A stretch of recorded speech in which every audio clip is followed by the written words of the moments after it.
I'd just like the apologies be given from our Mayor Rick Cooper and also Barry Hickling.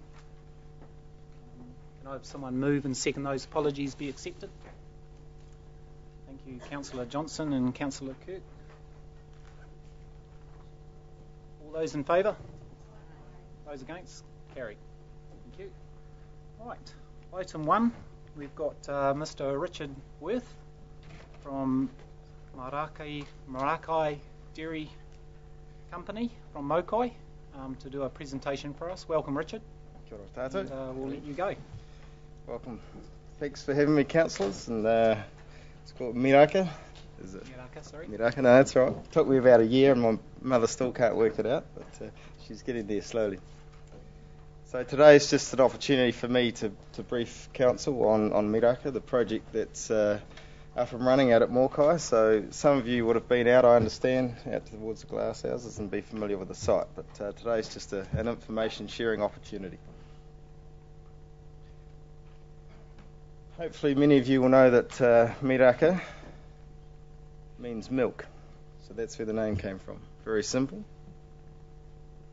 The background to Miraka: it's the newest independent dairy processor to be established in New Zealand.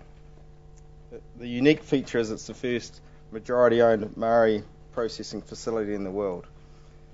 One of the key strengths of Miraka is the collaboration between Ngāti Kaingaroa and Ngāti Tūwharetoa. So a significant first for Māori, especially in this region. The owners share a vision of retaining land ownership for future generations by increasing business profitability and securing optimum returns for shareholders. And it's a whole milk powder plant, and all our product is sold via a global dairy network based out of Auckland, and we ship mainly to Asia and to the Middle East. Our first shipment actually went to Fiji, of all places, in September, but we're currently shipping product out to Vietnam at the moment. Just some key stats for you. I thought it'd be interesting so you get an understanding of the scale of the business. It's a $90 million project. We started up on the 1st of August as planned. We managed to deliver the project under budget. It's a state-of-the-art plant, revenues of around 100 million, with direct staff of 30. So it's reasonably lean considering the annual revenue. There are additional staff that we contract in over time. Another unique feature of Miraka is that we are powered by renewable steam and energy. So Turapaki power station across the road, so we get our steam from across the road, and electricity. The plant's made up of a milk reception area, evaporator, spray drying facility, and a warehouse. So nice and simple.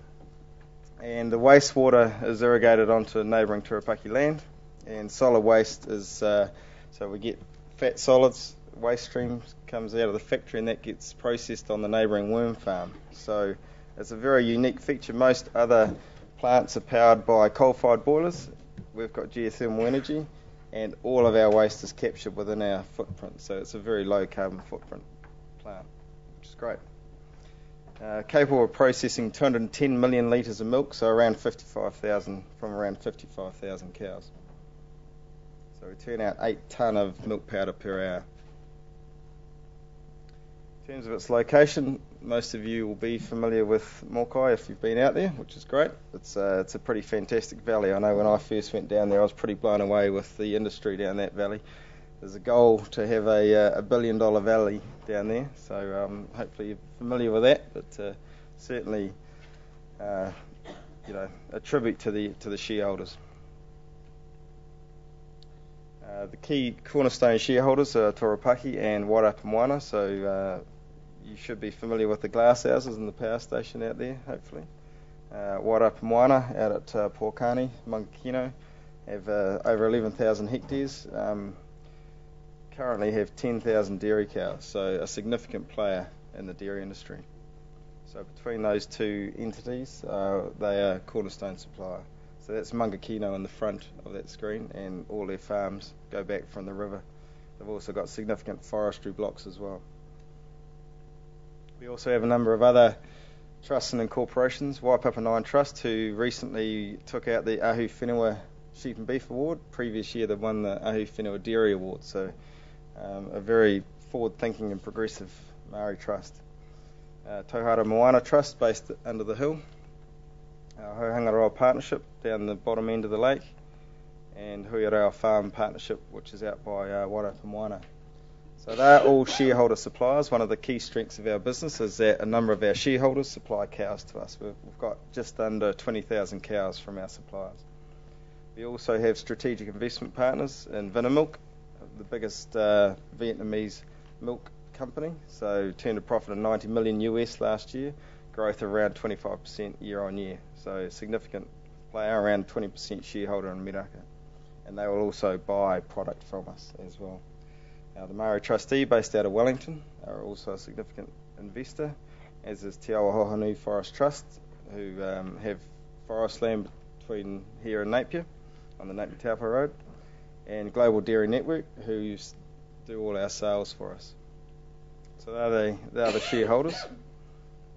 Our directors, Mr. Kingi Smiler, Mr. John Pucky, Max Parkin, Tari Nicholas, and Madam Lien. So we have a Vietnamese CEO or chairwoman of Vinamilk, who will be attending the opening of Miraka on December the 3rd. So she'll be out with a party of 20 coming to the region. So fantastic to have her on board. A very strong board and very supportive of Miraka and the project. This is the brand itself, which we spent a fair bit of time developing. The swoosh represents the prow of the waka, and is leading the way to new opportunities, and nurturing our world is very important to us.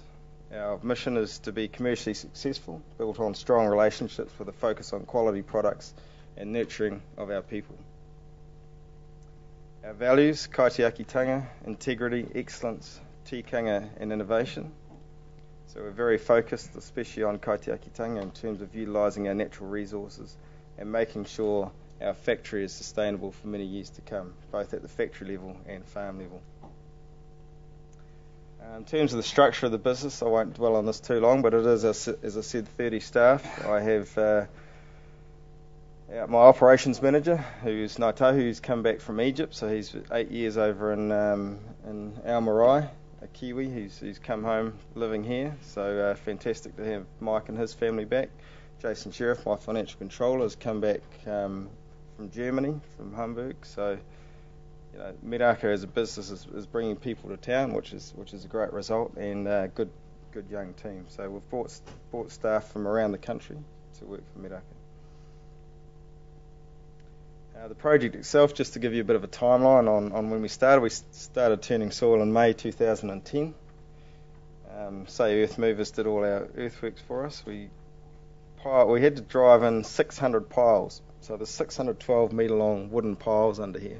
Now the reason we did that is because of liquefaction, and at the time when we went to build the factory, no one in our team anyway had heard of liquefaction. We didn't know what the hell it was, but it didn't take us long to figure out why we'd put down 600 piles. I can tell you that. So all about building a solid foundation. September 2010, so the foundations were down, concrete was being poured. Just got a number of slides here of the progress. The walls were all poured on site, so the building itself is around 34 metres high. All the concrete slabs are poured on site. The dry cone itself was made on site, side of the warehouse, inside the plant. That's where the dry cone sits, and that was the dry cone, as they built on site, lifted up and inverted and dropped in the top of the building. The roof was made on the ground and lifted up by a crane and put on site. And basically we had a desire to be up and running on August the 1st, and we delivered on that under budget, and collected milk off farm. So it's been a good result. This is our first tanker heading out to pick up milk, 1st of August, on farm. When they come back, they go through a tanker wash and then unloading. And we obviously have to check for penicillin, make sure there's no bugs in the milk. We are in the business of making food at the end of the day, as I remind the staff. Quality is exceptionally important, so whatever they're doing day in, day out, ultimately the powder we make will end up in someone's mouth, so that's what they have to remember from a quality perspective.